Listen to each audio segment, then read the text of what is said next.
bon Zambé, les offres bien-aimés dans les Seigneurs. Merci à partout dans le monde à travers meilleur site Nabino. Bien-aimés dans les Seigneurs. Le lot le 16 janvier. Mokolo to annonce qu'il y a un abisso Marie Missambo Monaki Bilili na ba 2h du matin. Mokolo maman nabisso Koufa qui le 16 janvier. Maman a kokisi une année déjà depuis Atika biso bien-aimé dans les Seigneurs. Mais toujours mon Pierre Tombal, bazo partageant partout bien-aimé dans les Seigneurs, que ya sœur Marie Missambo que nous retirons le Pierre Thomas, c'est Marie Missambo ba panzi na Facebook. Étant que journaliste, il y a une investigation bien-aimé dans les Seigneurs. Toyo Koloka famille Moko. Les grands frères aînés, sœur Marie Missa Mazawana, au juste, qu'est-ce qui se passe? Parce que ma caméra, Pierre Thomas, le bami vraiment maramébélé, il y a un toye vraiment pour ça, il y a GG. Bonjour, il y a GG. Bonjour, bien-aimé. Bonne santé. Qui mène en Golo Nzambe. Ok, il y a GG. Pour nous courir la tête, aux yeux, on a zéla, aux yeux, les canards vraiment, aux en abarcous, il y a GG, partout dans le monde, papa. Toujours mon appui tombal mon internet ezo panzana il y a sœur Marie Missam j'aimerais savoir pendant tout ce temps-là bon to kota non Pierre tombal en bossali si en wapi boroke rotika on lelo to moni vraiment penser bo informer biso te to moni kana ba Facebook Pierre tombal ezo panzana fiestation quand même il y a jena likaniso bozui et ou metan mulai ya. Merci beaucoup pour la motuna. Nalinga qui na expliqué battu pour battu comprendre parce que la confusion est à moi mingi. Normalement biso famille to décida qui nangolo nzambe na ba moyen mukie otozanango to ça la Pierre Tomba pour ndeko na biso sœur Marie. Mais siko nangina préciser. Moni Pierre Tomba lo ba olaksa wana. Yango na te biso famille to d'autres za surpris biso nyonso. Oh ya Jésus tika ko lo baboye. Pierre Thomas, ils ont été na ba télévision, na ba Facebook partout. Je vous assure ngam nazo bisayo que ils wanati. Obso tozo bongisa yangote. Ils a peto bombi pièce nango. Maquette nango ezali. Ils a même pas au bango bazolo bawana. Mais ils a c'était pas musicien chrétien Tomika ou son pas musicien chrétien. Bon en tout cas naïbité parce que naïbité n'a pas répondre pour biso mutu mon côté à contacter biso. Par rapport à l'oko wana toujours contact à mututé ya on peut moi pe na lobate ke ya MCC ku na hebi ko tunzele utiti c'est président na frère Patrick to ta sonné lobby na tuna ki a lobby que charge wana eza na maboko famille ba on ba accompagner binoka c'est que bino mutu bo solution ba on peut bazo reconnaître que bazo ba on mutu ba solution te eza nde bino oyo ba on ba yebi parce que yo zo wana sunde te. Oh, on a besoin de solliciter, on a vérité dans le pays. Et quoi, vous avez banani papa, bantu ba sadisango, ezo panzana, ba sengi bambongo, ba escroquer ou comment? Naïbiti. En tout cas, nous expliquer bat au bazola nangana moma oyo. Pierre Thomas loba olaksawana na Facebook, isa yangote biso famille to bongisa.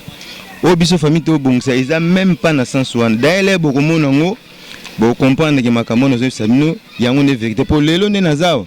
Ndena opesa ba programme officiel o nga zolo balelo yango na ndeko salama parce que biso famille biso moko na ba moyen muke otozana ngo izana mutu moko te to nani te to ndenge ni te mutu moko ayisa kiso to sala bete iza idée uti pa na biso parce que wana za ndeko na biso yango mongi to bongisa voilà.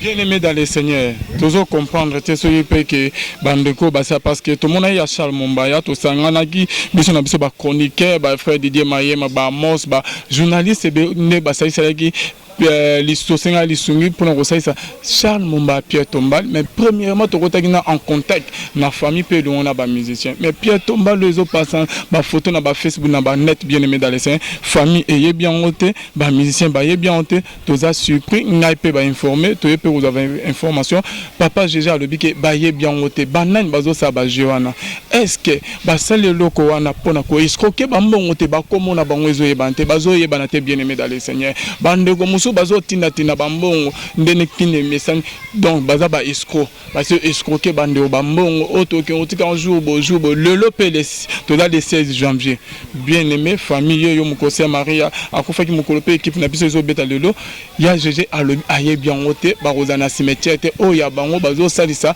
barokeno otika je crois bien après une semaine to 2 semaines tozo solona ya GG na ba ndeko bazo sabilo ka bongo papa GG okoki koloba nini bon ngana ko koloba ka boye vraiment eza malamu te ko zwa bambongo na ba kombo ya bato ser Marie Misamu azaki artiste munene na mboko bato nso bayebi mais na kokamwa na simaliwana eza na bato mususu bazo se soucier même pas bakenda kosenga bambongo soki ndenge nini na sima kombo asia moto asia kufiza vraiment propreté voilà donc na koloba boye biso programme na biso o na to pesa yo programme ya bino mais papa GG avant de tout na programme na moni eloko ya umeta umula pe ya Pierre Tomba lango papa avec bande muso baloyo ba ke ba musicien ba mususu koto yo négligence ou comment j'aimerais savoir pourquoi ils temps mula bongo papa parce que bande ebele baloba ke mbongo zo amaki mbongo pesa maki mais pourquoi et salamaki te bonga na kokolo ba boy faut que le ba vérité parce que makambo na lo ba to bele ba olanda ngo monde entier pona makambo soki mbongo epesa mangi soki mbongo esalaki ndenge en tout cas biso toyebelo moko parce que tu as contacté na mutu te soki peut-être mutu azwaki mbongo quelque part nga contacter biso famille ayeb ça soki na mbongo boye poto sala boye to posséder na ba moyen boye na ba position boye eloko te so mo ne 18 ans parce que biso moko famille to linga ki to sala na façon mo boye nde to za ko kanisa eza deux fois nani président Patrice Abenga kinga fona ba vérité ngai pse na bino bosa elo mo te biso to kanisa na ndenge na biso to ngato sa oyebisi frère Patrice ke basa elo mo voilà nani ce que sangozo pendant que non mbongo ekota ki na AMCC ya Pierre Tomba les mona na te ndenge bande musu bazo panza sanga na ndenge mo ya bien te concernant AMCC pona ko salir ce qui peut président to image AMCC papa ke mbongo ekota bangonde bazo ninga ko salisa te moni papa wana fo kozana respect na basali na Nzambe s'il vous plaît. Papa Patrice asali bilé pour notre famille, ba maman Chabani wana basungaki biso surtout tango ser Marie akufaki. Alors to roite ko sakana na ba kombo na bango. Onga biso ki za vérité. Biso famille ezana mutute a contacter biso. Ki tozana mbongo moko boto so ki kepa poto sala boy ata mutu mo a contacter biso te. C'est pour cela que biso moko na ndenge na biso. Nde to sala likambo. Na ba moyen muki otozana ngo. Yango moni 18 ans. Et c'est les 16 normalement, tu poses Pierre Thomas Lelo. Mais vie, il y a des travaux. Parce que tout ça, le système, bon, parce que tu n'as pas le bâti. Tout ça, système, moi, statut, mon statut, on a fait les canaux en argile, ça, on a basé pour position en argile. Après, on a plâtre. Après avoir retenu un plâtre, on a coulé la bronze. On a tape en agneau. Et ils ont temps ébélé. Faut pas que nous salamons ba bilo moko boye kuna ma poser tout ça de façon à mausolée quoi. Donc yango moni permettre te poto si ça marmo lelo. Voilà. Donc tout à l'heure ils ont posé une question un programme de nazo pesa yo. OK, le programme bando bazola na toko taka na programme na bando nyonso to bazola na biso programme ezandeni papa Jésus. Merci beaucoup. Programme eza boye, eza programme officiel na pesa bandeko. Donc le 28 ya sanza o kaka. Le 28 ya sanza o ndeto ki nous reposer Pierre Tombal. Donc par la grâce de Dieu, ceux qui soient yété quoi, ceux qui soient amiélité avant date. Donc nous poser Pierre Tombal le 28 sauf imprévu parce que ma candidature c'est un zambiti. Dès ce au candidat le 28 oyo pose à Pierre Tombal. Bison surtout kutani na New Plaza na 5e mairie, lieu de rencontre to kangani wana inde tina cimetière. To poser Pierre Tombal le samedi le 28, to zongi. Dimanche le 29. To kutani su biso nyonso pour célébrer fête ensemble na bandeko ba José Nzita ba Missé chrétien et Belina orchestre yemo ser Marie Misamu kozala wana. Donc wana ce que la dimanche le 29 à partir de 15h jusqu'à 20h. Voilà. Programme. C'est que honnête yo le bique le 28 parce que salam wana na moni pe ke basilisi ngo déjà. Tozo mona habité so ya Photoshop tonden. On dirait on va que on tika ya bango lelo. Non le programme mo ezati. Le programme mo ezati wana kosi biso.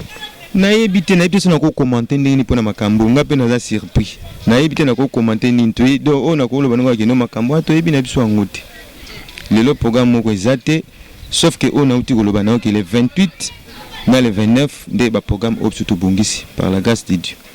Ya GG Bando Bazolanda numéro ya GG Yangwana ezo salama déjà bien aimé dans les gens yo muto ban ko linga Saint-Marie Missa makasi ko sepe na musique na makasi bien aimé dans les seigneurs tinda lisuni no contribution na o kenga moko Alvin Beya Mosana tatande nazo senga et contribuer excusez-moi au limbisanga parce que ndenge nazo so na bandeko sikolo nazo sala appel de fonte appel te o eza de ma part. Ah, OK, merci. Yo sala appel te papa mais nga net ke ba biso pe lisumi na biso ozala na ba o ba oza toucher ba émission nyons tout ba retourner na Marie Misambo yebi so ke borotina pe ke contribuer et kozala bien famille et sengité ba on bazo sala na ba kutu ba boya ba ministère chrétien ba contribuer mais yo occasion pe yango ceux qui au CP na musique ya Marie Missam na ndeke ba escro ba kombe bazo escroquer numéro ya GG Yewana les grands frères aînés propres ya Marie Missam bo benge boza ba information yon tout peut contribution ko zala bien ngande mutu na sengi et famille te merci na bandeko oui na ko pesa bambote na bandeko baza na misika ba Holanda biso na Belgique sœur Agathe na pesi mbote mingi bonne année à toi Zamba pambola yo parce que ndeko atika bisote na bosente na France papa Magloire Mundele yepe en tout cas bonne année na yena famille mobimba na mama Salomé na bana yepe atika bisote donc voilà na bandeko nyonso balinga sœur Marie Misamo na souhaité bino année malamu merci beaucoup. Merci beaucoup ya GG Anna Bakous merci na maman na biso Sarah Kinanga Marissa Kinanga maman le baki Robenga et vous avez bien félicitations na musala kitoko sana album 103 en tout cas Marissa Kinanga depuis Allemagne que Dieu vous bénisse na bino nyonso pasteur fils amis si à la bouche autorisée de l'Éternel na bino nyonso tout bien aimé dans les frères immortels Kaniki merci beaucoup na nyonso sali na pasteur fils amis si la bouche autorisée de l'Éternel Philo Moko Motema Bivens de Homo na maman na biso Gisèle Lukelo Motema papa Emmanuel kuna na Boston bonzambe na bonzambe tika ete nzamalola amona bino perso na bino bien aimé dans les saints tozawana malgré que moi santé za bien te mais tozo ko ba toujours na rosala ya reservi bino ko sala musala na kolo pona ko ba vraies informations restez toujours connectés na nzela ya lola tozo ko ta bien aimé dans les seigneurs tika ete nzama ya lola afuta ebino bonzambe na bonzambe lo lezo futa nsima na otoro banzambe ya boto kwa ye wapi